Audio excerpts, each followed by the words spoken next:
It's been quite a while since Honda released its last supercar. Back then, Bryan Adams was in the charts, and Twitter was still something that only birds did.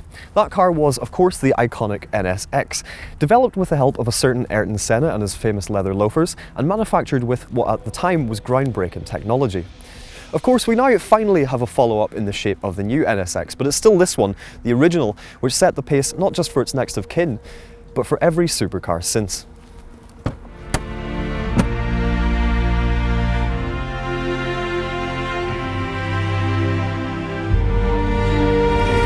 It's difficult to overstate the impact of the original NSX, which boasted razor-sharp handling, incredible performance, and yet all the usability and everyday practicality of a regular Honda. Prior to the NSX's arrival, the general attitude towards supercars, particularly the Italian ones, was that they were fast, they were loud, and then they fell apart. But Honda proved that you could have your 300 horsepower cake and eat it too. Featuring an aluminium-intensive construction, arguably the zenith of the naturally aspirated engine, and developed by a real Formula 1 driver, this was the car that made Ferrari sit up and listen. But it was also accessible to the everyman. In essence, it was the first everyday supercar. Everyday it may have been, but its development was anything but. Around 1984, Honda came up with a plan to make the perfect car, a vehicle which would be faster and better to drive than the best supercars of the time. Its original design was penned by Pininfarina, the Italian design company behind some of the best-loved cars of all time, while its interior cockpit was inspired by the look of an F-16 fighter jet. Honda incorporated technologies directly from its F1 program, including the all-aluminium monocoque body. Every nut, every bolt, and every gasket was meticulously engineered for absolute unerring precision. Even the paintwork was a 23-step process using aerospace-grade materials. Power for the 1990 original came from a 3-litre quad-cam V6, which produced 276 brake horsepower, enough to take it from 0 to 62 miles per hour in 5.9 seconds and a top speed of 168 miles per hour. Impressive figures even by today's standards. Later cars like this 2005 model that we're in had their engines bored out to 3.2 litres. Power therefore rose correspondingly to 290 brake horsepower, dropping the 0 to 62 miles per hour time to 5.7 seconds.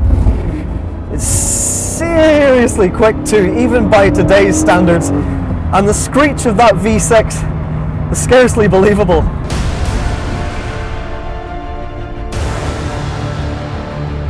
Anyway, please excuse me while I just get on and drive the thing, because in truth it's hard to know which part of this car to praise the most.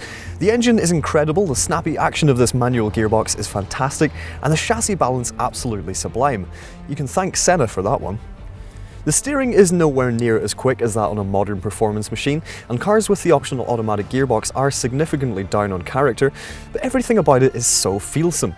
Honda really knew how to build fantastic analog sports cars back in the day. But the perfect car also had to be as approachable as possible to the everyday driver.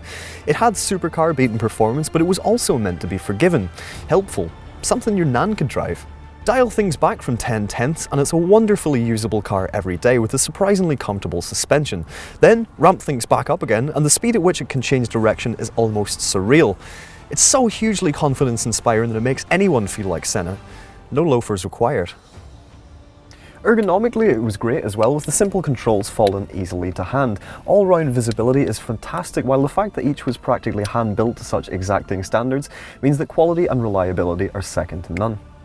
There's a surprisingly practical boot too, while the whole car is easy to use and fuss-free. A little odd for a supercar, but just like a good Honda should be. It's hard to believe that back in 1990 all this came at the price of just £55,000. Good luck finding one in good nick that cheap these days. You're looking at between 30 grand for a bit of a beater and £90,000 plus for a low mileage well looked after example like this one. The original NSX is such a watershed car in so many ways that sometimes it feels like labelling it an everyday supercar is vastly underestimating and underselling its incredible and diverse abilities. Few cars before, or indeed since, have been so bewilderingly revolutionary, and it's entirely possible to argue that with no NSX, the modern supercar just wouldn't be what it is today. So, was it the perfect car that Honda envisioned? Well, even after all these years, it's hard to argue that it's not.